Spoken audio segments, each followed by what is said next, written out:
What's up, fight fans? Thank you once again for coming through. Much appreciated. Remember, hit that subscribe button if you're new to the channel.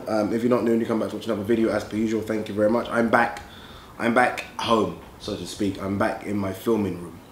Not the most glamorous of rooms, but it does feel good to be back home because my sister-in-law has now gone back to London, so I've got my filming room back. All right, let's talk boxing. Let's talk about Lomachenko. There's been a lot of debate. I say a lot of debate, not that much, but there's been a few polls put out there. A few people have had the discussions as to whether Lomachenko is now the pound for pound number one. I think most people have number 1, 2 and 3 the same. I think in different orders, but I think most people have Lomachenko, Crawford and GGG in whatever order. Andre Ward was number 1, I think, by a lot of people's estimations, but obviously him now retired. Might do a video about him retiring because obviously recently he said that he kind of got that itch, right? I think I saw an interview where he's kind of said it felt for me the way he was talking as though he's semi-retired, but again, that's a video for another day. We might do that tonight, might do that another time. Back to Lomachenko, and I think really before we even get into the pound for pound discussion, I think we kind of need to iron out or clarify what pound for pound means to everyone. Pound for pound for me has always meant, realistically, if everyone was the same weight class, how would they fare? That's the way I've always looked at it. Some people look at it as pound for pound in terms of their resume and blah, blah. I've always looked at it as if everyone was the same weight class, how would they get on, right? That's the way I've always looked at it, and that's the way I've always taken the notion or the meaning of pound for pound. So if it's going on that notion, then for me, Lomachenko, I always say his name like that just because I want to be clear. Lomachenko is clearly, for me, the pound for pound number 1.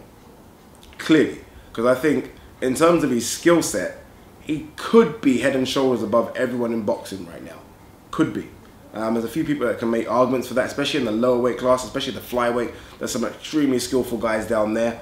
Mikey Garcia is an extremely skillful fighter. Terence Crawford is extreme. Spence is a good fighter. All extremely skilled. But in terms, for me, when I watch Lomachenko fight, I feel like I am watching something a bit different. A bit different from what I've seen before. And I've been watching boxing properly and studying it for about 20 years. And I feel Lomachenko is different from anything I've seen. Even a young Floyd in terms of his skill set. I'm not saying he's better, but just in his skill set. So if we're going on pound for pound, if that's the meaning, then yes, he's clearly number 1.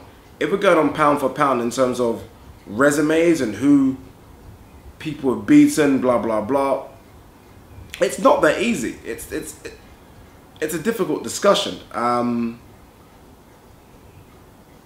With those guys, just with those 3, if you add in GGG's wins against Jacobs, where I thought he won, maybe by a couple of rounds, maybe a round, and Canelo, who I thought he won, then I think if it wasn't for the Canelo fight being a draw, I think a lot of people would have had GGG as pound for pound number 1.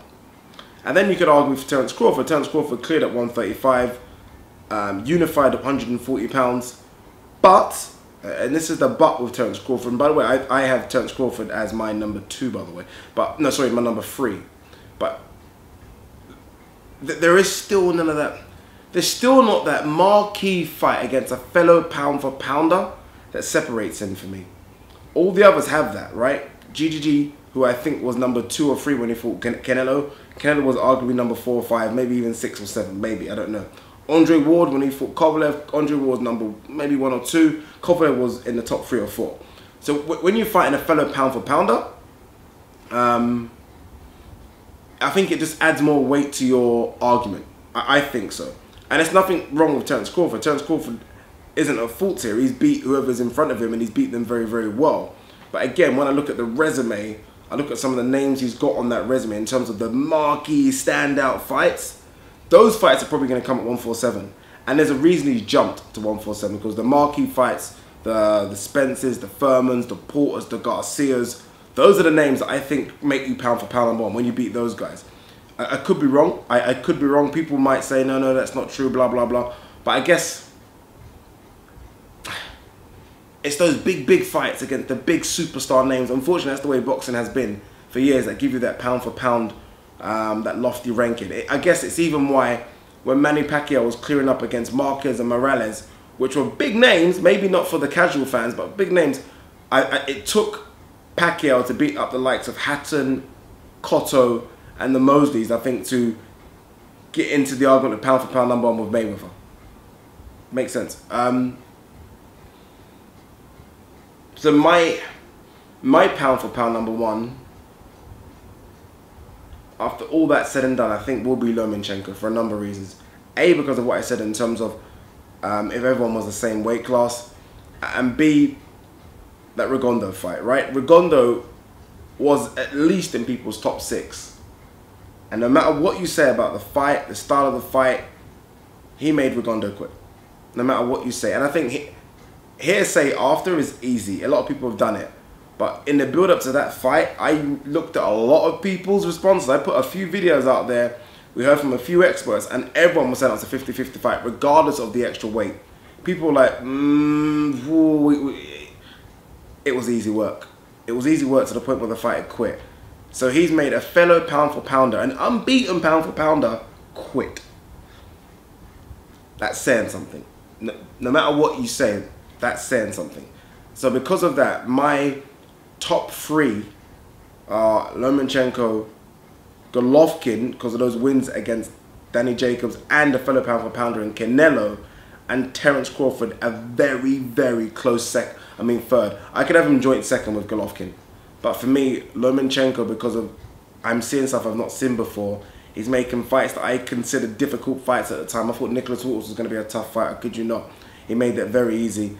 And now it is just embarrassed pretty much Rigondeaux. He could have ended Rigondoux's career by that performance in terms of Rigondeaux not being even recognised by people anymore. That's why Lomachenko for me is my pound for pound number one. I'll give you my top 5 off my head. Boom, boom, boom, boom, boom. Alright, so this is my top 5. It's quite close actually. This is difficult. This is difficult. Difficult. Nah, I'll do my three for now, because 4, 5, and 6 are bloody hard. I'll tell you a guy that doesn't get credit, that should be talked about in the pound for pound, that doesn't get credit. Keith Thurman. Keith Thurman. Everyone right now is calling Spence the best welterweight in the world, and I kind of understand it a little bit. Keith Thurman just beat Danny Garcia and Sean Porter. Keith Thurman has beat his people that he needs to beat. I still don't think he gets enough credit for those performances, but that's just me saying that. But guys, what do you think? Let me know who your pound for pound number one is, and not just that, but kind of, if you can, in the comment section, tell me why. Peace.